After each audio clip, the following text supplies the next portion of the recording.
আসসালামু আলাইকুম, আনায়াস মম কিচেন। এত মজাদার রেসিপি আর হয় না। তো আজকে তৈরি করে দেখাবো আটা দিয়ে চিকেন বান। তো এটা কিন্তু ময়দা দেওয়া লাগবে না, আপনারা আটা দিয়ে খুব সহজে বাড়িতে এই চিকেন বানটা তৈরি করে নিতে পারেন। এটা তেলে ভেজে দেখাবো, আর এটা খেতে যেমন মজার, দেখতেও অনেক লোভনীয়। তো এটা কিন্তু আপনারা বাচ্চাদের টিফিনে বা সকাল বিকালের নাস্তায় কিন্তু এটা বানিয়ে নিতে পারেন। অনেক বেশি মজার হয় খেতে, আর একবার বানালে দেখবেন পরিবারের থেকে আবারও আবদার পাবেন যে এটা বানিয়ে দাও। তো প্রথমে আমি এখানে 1 কাপ পরিমাণ নিয়ে নিলাম আটা, আর 1.5 টেবিল চামচ নিয়ে নিলাম চিনি, হাফ টিস্পুন দিয়ে দিলাম ইস্ট, সামান্য একটু লবণ দিয়ে দিলাম। তারপর এটা ভালোভাবে মেখে নিচ্ছি। মেখে নিয়ে আমি কুসুম গরম দুধ দিয়ে তারপরে একটা গোলা তৈরি করব। এখানে খুব বেশি একটা ডো তৈরি করব, স্টিকি টাইপের একটা ডো হবে। এতে করে স্টিকি টাইপের ডোটা তৈরি করলে বনটা অনেক মানে নরম হবে। আমি হাফ কাপ দুধ নিয়েছিলাম, আমার পুরোটা লাগেনি, তো অর্ধেকটাতেই হয়ে গেছে, আপনাদের কম বেশি লাগতে পারে। এখানে 1.5 টেবিল চামচের মতো রান্নার রেগুলার তেল দিয়ে দিলাম। তেলটা দিয়ে ভালোভাবে মেখে নিচ্ছি।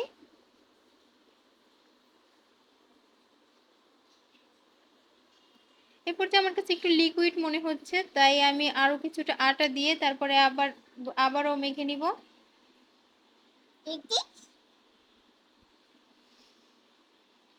তো এবারে আর কিছুটা তেল দিয়ে আমি ভালোভাবে এটা মেখে রেস্টে রেখে দিব প্রায় 1 ঘন্টার মতো।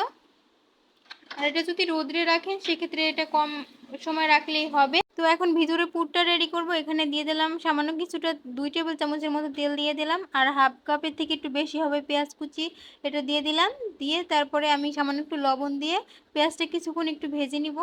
বেশি ভাজবো না, একটু হালকা সফট হয়ে যাওয়া পর্যন্ত ভাজবো। এখানে আমি এক টুকরা মুরগির মাংস, বড় এক টুকরা মুরগির মাংস কুচি কুচি করে কেটে নিয়েছি। তারপরে সামান্য একটু আদা রসুন বাটা আর একটু জিরার বাটা, এটা জিরার গুঁড়োও দিতে পারেন চাইলে। তো এটা দিয়ে আমি ভালোভাবে নেড়েচেড়ে মিশিয়ে নিচ্ছি। সামান্য একটু ধনিয়ার গুঁড়া, সামান্য একটু লাল মরিচের গুঁড়া, এগুলো দিয়ে আবারও মিশিয়ে নিব।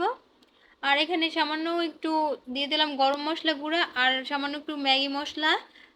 তো ম্যাগি মশলাটা না থাকলে না দিলেও হবে, আর দিলে অনেকটা ভালো লাগে খেতে, অনেক বেশি মজার হয়। আর দিয়ে দেবো সামান্য একটু গোলমরিচের গুঁড়া। তো এটা দিয়ে ভালোভাবে মিশিয়ে নিচ্ছি। কিছুক্ষণ একটু ভাজার পরে আমি 1 টেবিল চামচের মতো টমেটো সস দিয়ে দিলাম। সসটা দিয়ে কিছুক্ষণ একটু ভাজার পরে দেখা যাবে যে এটা পুরোপুরি রান্নাটা হয়ে যাবে, কিন্তু এখনো অনেকটা পানি পানি মনে হচ্ছে। তো এটার কারণে আমি 1 টেবিল চামচের মতো হবে আটা এখানে দিয়ে দিলাম, এতে করে এটা ঝরঝরে হয়ে যাবে।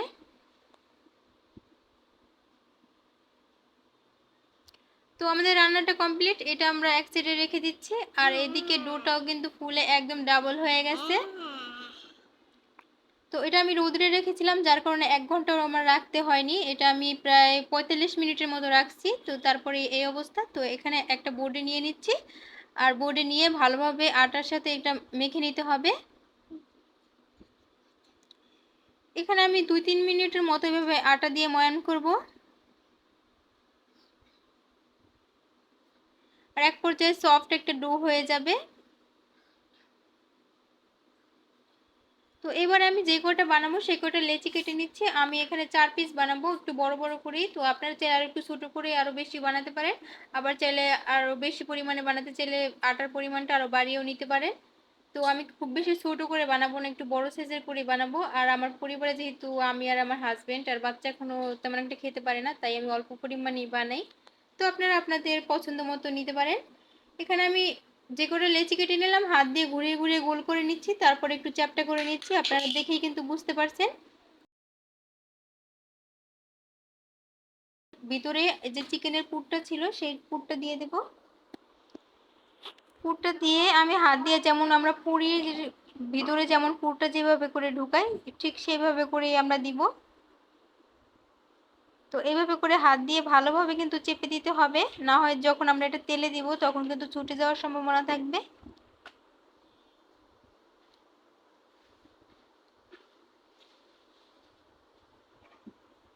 তো এই যে দেখুন, আমি কিন্তু ভালোভাবে চেপে চেপে লাগিয়ে দিচ্ছি। এ পর্যায়ে আমি আলতো হাতে একটু চেপে দিব, এতে করে একটু যে চিকেনের পুরটা আছে চারিদিকটা ছড়িয়ে যাবে।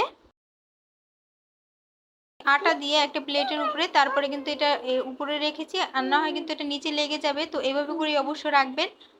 তো আমি সবগুলোকে বানিয়ে নিচ্ছি, আর এই দেখুন সবগুলোকে বানিয়ে আমি আরও এটা 20 মিনিটের মতো রেস্টে রেখেছিলাম।